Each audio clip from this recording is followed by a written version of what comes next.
All right, time now to welcome the strawweight contender that's won 3 of her last 4 fights. She's mastered the art of 8 limbs and is certainly on the cusp of another title shot with a win on Saturday.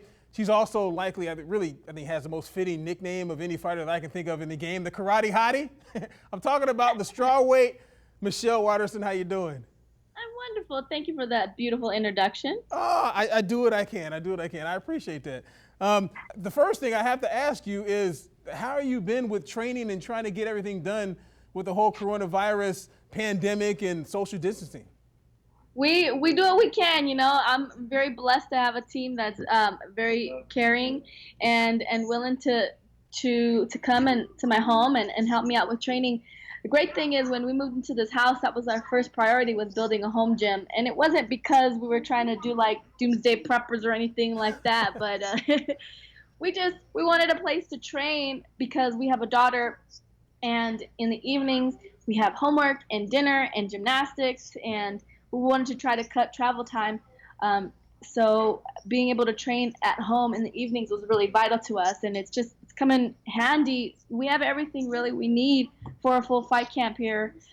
So my coaches have just been coming down, and some of my teammates coming down like individually and training with me for this fight camp. Wow. Wow. That's so you have the mats, you have the obviously the bags and everything else. You do a lot of boxing, I'm assuming, with your husband, no? Yeah, we have everything. We got mats, we have bags, we have cardio machines, we have a swimming pool, we have a hot tub, we have a cold plunge, we have a sauna, we have a hyperbaric chamber, everything that we need to stay in shape. We have tons of equipment from On It that they send us and taking care of us. We got ropes, pull-up bars, anything, you name it, we got it. Wow. Wow, down there in New Mexico, you guys are making things happen. That's phenomenal. Do you have pictures of that on any of your social media? I don't. I probably should. I'm sure people have been really curious as to, how our home gym looks like. When we first got it put together, we did a little video, but yeah, it's pretty sweet setup. That's cool. Okay, it kind of begs the question, being that you're a mother, you're a wife, you're a fighter, you're doing all this in your house. What has your training schedule been like? I mean, from like the time you get up to the time you go to bed. I would assume you've got just jam-packed with stuff. Yeah, it is just pretty busy.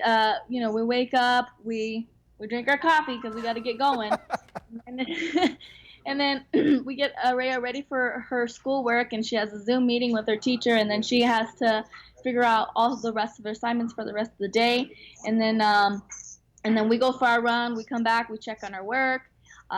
We either do mitts or jujitsu, and then check on her work, and then it's kind of like that routine. It's like work, check on her stuff, work, check on her stuff, dinner, eat, and it's not bad. Like I said, it's the life of a fighter, honestly, to adapt to circumstances and to be able to overcome it. I gotcha. And I guess really lastly with that in tune is when do you get a chance to go to sleep? Are you getting enough? Because I mean that's something that's very important to any fighter trying to train. Yeah, I do think that, like, probably within these last couple of fights, I've been really taking my recovery seriously, and there's a lot of things that we do to ensure that our recovery is working. Because when you're a professional fighter, a lot of us, we overtrain because there's so much to learn and do. You have to do the strength and conditioning, you have to do the cardio, you have to do the stand up, the ground, the grappling, the wrestling, and then put it all together. And so sometimes you can overtrain, but between the sauna and the cold plunge and the hyperbaric chamber, and I have this whoop here that helps me see where my body's at and how much I'm recovered.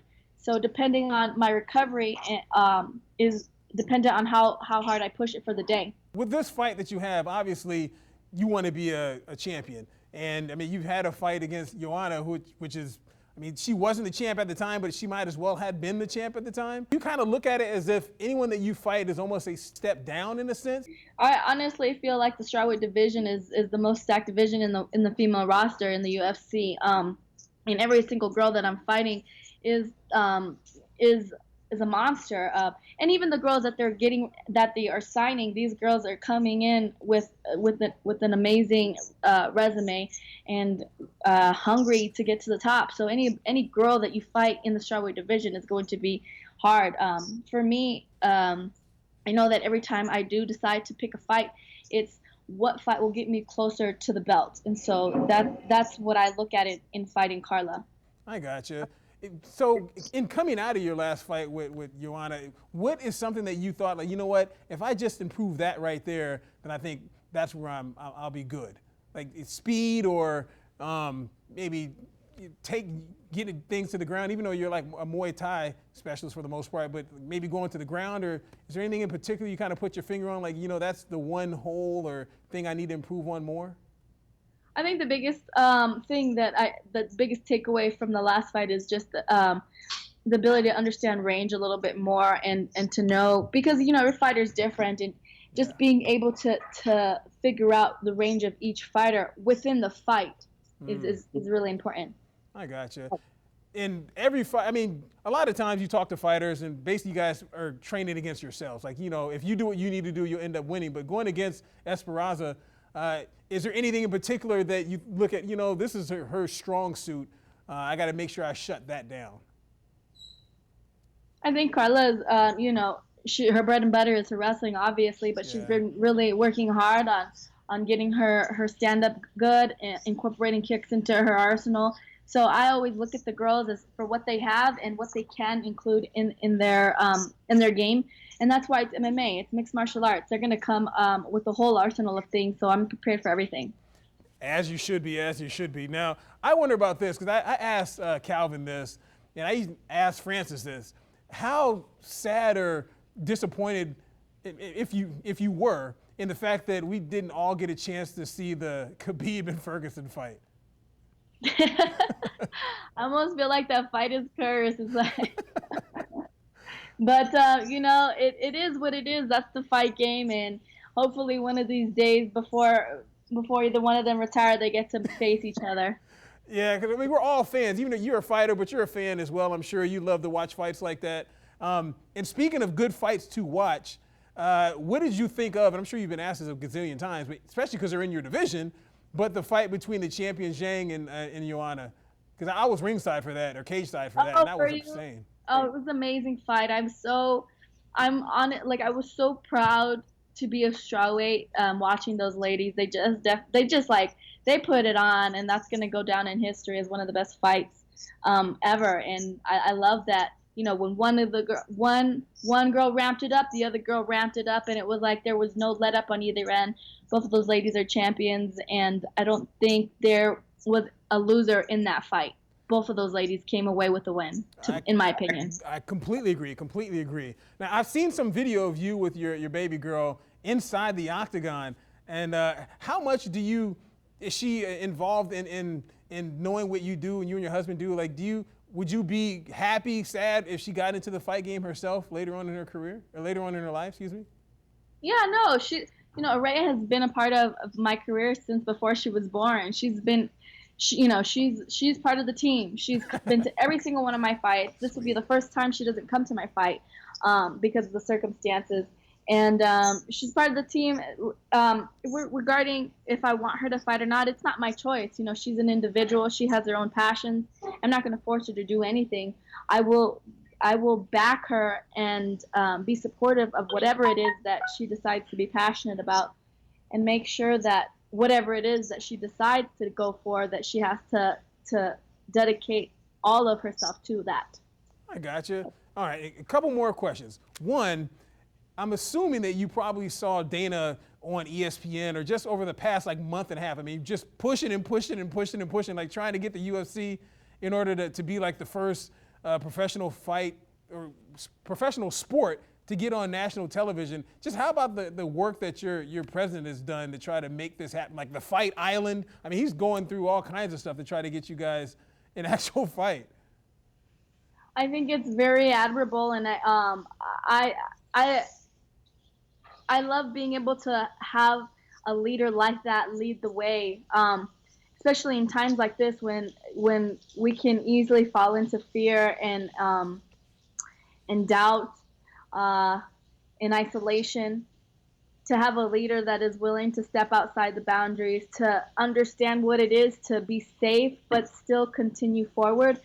Um, that's the type of leaders that we need in order to move forward and to evolve from this type of situation. Very well said. Very well said. And lastly, and this really doesn't have a whole lot to do with the fight game, but have you thought of, or would you like to get into doing like television and everything? Because I know that you were a ring girl way back in the day, and obviously in all fight games, like when Ronda Rousey was really high, she was, you know, I guess even in male sports, female sports, they play on how you look and whether or not you're good looking, you're pretty, whatever. Is that something that you would like to do in the future? You ever think about that? Like get into entertainment after your fight career is done? Yeah, absolutely. You know, I've even done things during my fight career. I've been able to do some stunt work for a lot of amazing movies. I did some stunt work for Avengers, for Thor, for Lone Ranger. I just did a commercial for a promotion for Black Widow.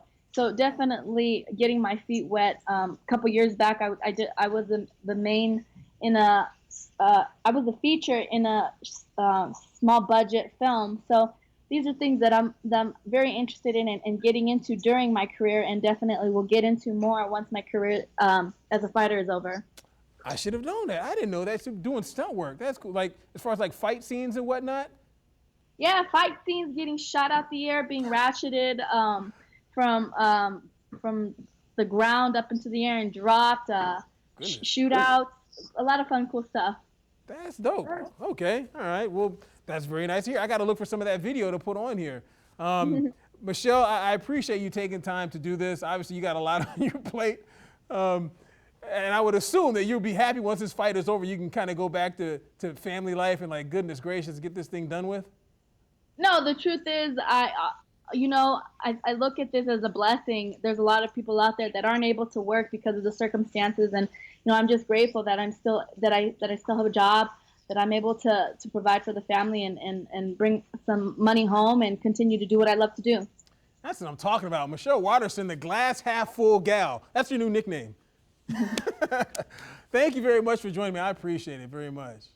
Well, thank you for giving me the time to talk. All right. And again, you're on IG and Twitter and all that good stuff, right? Yeah, I'm probably most active on Instagram. It's Karate Hottie MMA. So for everybody that's at home, stuck, bored in the house, we got our fitness app going, and we're just doing monthly subscriptions. And because of everything that's going on, we're making the first month free. So got nothing to lose. Join. There's new workouts every day. We'll have nutrition tips and tricks. So just one way that I want to be able to give back to the community and stay in touch with the community. That's what I'm talking about, at Karate Hottie on IG. Yeah, Karate Hottie MMA. There we go. I got you. Thank you very much. Thank you. Appreciate it. Thank you.